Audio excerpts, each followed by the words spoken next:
क्या आप जानते हैं, बसंत पंचमी वाले दिन जिस राजा भोज का जन्मदिन माना जाता है, वह राजा भोज कौन थे? भारतीय इतिहास में सर्वाधिक लोकप्रिय राजाओं की अग्रिम पंक्ति में अपनी पहचान बनाने वाले राजा भोज का नाम भला किसने नहीं सुना होगा। लेकिन अफसोसजनक बात यह है कि उनके बारे में लोगों को ज्यादा कुछ ज्ञात नहीं है।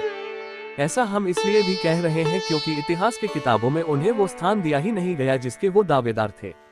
सहनशील, दयालु, प्रजापालक, वीर, प्रतापी आदि गुणों के स्वामी राजा भोज। वीरता, साहस और न्यायप्रियता की जीवंत मूर्त राजा भोज उस समय केवल भारतवर्ष में ही नहीं अपितु संपूर्ण विश्व में प्रचलित थे। वैसे से तो भोज नाम से और भी कई राजा हुए हैं, लेकिन हम यहाँ बात कर रहे हैं उन राजा भोज की जिन्होंने अपनी राजधानी उज्जैन के बदले धार को बनाया था।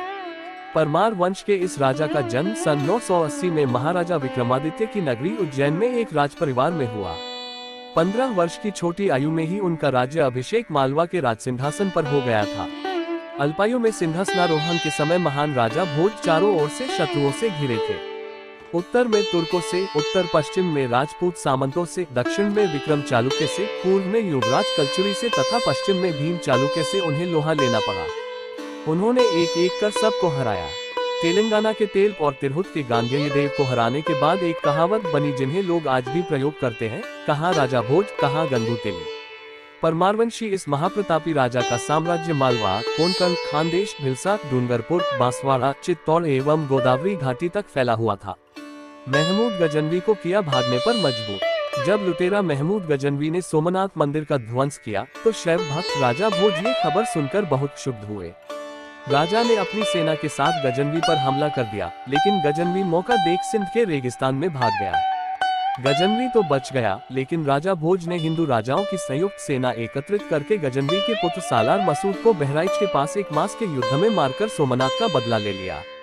और फिर 1026-1054 की अवधि के बीच भोपाल, जो कि उस समय भोजपाल नाम से जाना जाता था, से 32 किलोमीटर पर स्थित भोजपुर में शिव मंदिर का निर्माण करके मालवा में सोमनाथ की स्थापना कर दी।